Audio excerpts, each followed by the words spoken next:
Very fortunate to win the game over the course of a long season. Sometimes nights like tonight can really teach you some valuable lessons, and I think that's how we're choosing to look at what we went through tonight. I credit South Carolina State. I thought they played with incredible passion and effort and energy, and we knew they were a deep team that would challenge us full court and challenge us athletically and playing through contact, et cetera, and they did that, and they did a good job in terms of playing very, very hard for 40 minutes. The highlight for me tonight was just simply Trey Green. And look, I don't think there's anything more difficult in sports than going to the line with the game on the line and making both free throws, whether that be up 1, down 2, tie game. But if you've been sitting there like he was for the entire half, it's almost not fair. Reason we put him in is just I've never seen a player shoot free throws like him, and I thought that if anybody could do it, it would be him. But watching him make those 4 in a row, and then obviously Davion making 2 more, it was a reason that we leave here with the victory. So I really credit Trey for that, and we move on. Davion mentioned toughness as something this team has to work at. Is that the number one thing that your team is plagued by right now? Yeah, that's a tough word because, if you address it from the perspective of we're not tough, you kind of like basically saying the group of players that you have aren't. And I think that's the furthest thing from the truth.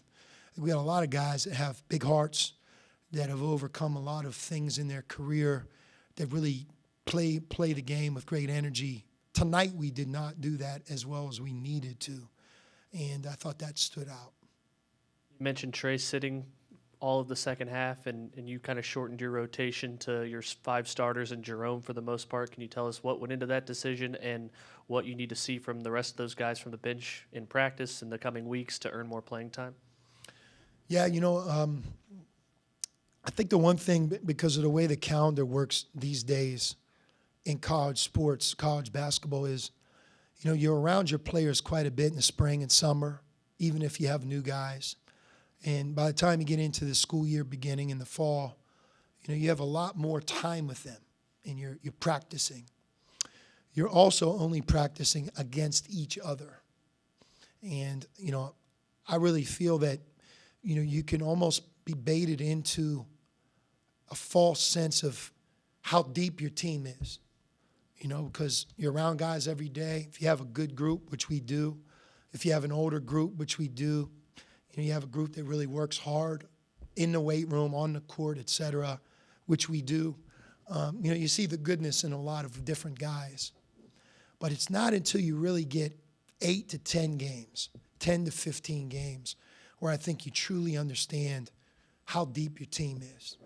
I do think we're deeper than we've shown tonight, but right now we have to get more quality play from our bench.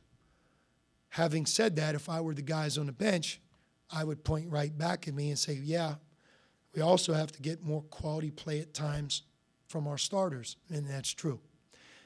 So I just think that we're not playing well right now. What's deceiving about South Carolina, the tournament we played, Florida, in the tournament we played, with 7.5 minutes to go against Michigan, and I thought they were the better team than us, we were down 8 points. So with 7.5 minutes to go in that game, Michigan was beating us by 8 points. They were beating us by 11 points at the half. And when I really looked at the game, they're starting 4-man and the 5-man. And the 5-man had never attempted a 3 in his career. They were 5 for 5 from 3 at the half. Down 11 makes sense. I think Michigan's a good team. But I give that to you because if you really think about that, for 33 minutes, 32 minutes and some change, Michigan was up 7, up 10, up 12, up 15. We never could take the lead, but that's where the game was. But in the last 8 minutes of that game, they beat us 19-2. And then when you look at the score, like, man, Xavier lost by 25 points to Michigan, and we did. But we lost 19-2 down the stretch. to me, we ran out of juice. They didn't. And I thought, for whatever reason, there was some continuation of the ending of the Michigan game in tonight's game. I didn't think we had enough fire and energy. We certainly didn't match the intensity of South Carolina State. And in college basketball right now, when you do that, unless you're one of these 10 or 20 teams in the country, and we're not, there's no margin for error. And we were fortunate to leave tonight's game with a lot of lessons learned, but with a close victory. Could have gone the other way. And again, I really want to point out Trey Green, because I don't want to take lightly what he did down the stretch of that game, going to the line, making all 4 free throws under great pressure. Big reason we won was he did that. We're a month into the season. You've gotten 8 games, won 7 of them. What have you learned so far about your team, and how does what you learn kind of dictate where you go next with them? You know, we're very much a work in progress. We have to get better each week, each day right now. There are some highlights. There's a reason that we're 7-1. There's a reason that we've played in the 8 games that we've played this season some very good basketball.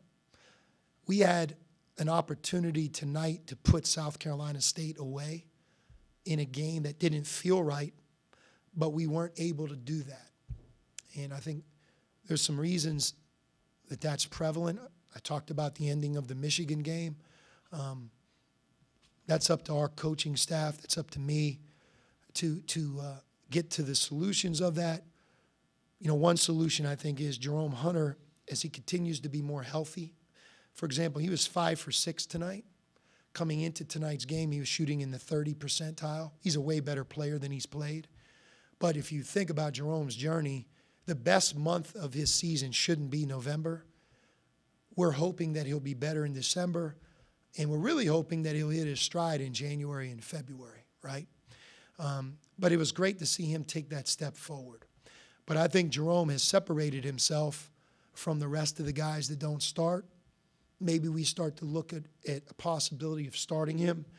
But he's going to play starters minutes. That's one of the ways we can be deeper, is to sub him in and out of the game for a variety of players and use him as that almost 6th starter. I think that he's experienced enough, good enough on defense, versatile enough, cares enough. And I think it's just a matter of him getting healthier as we keep taking steps forward.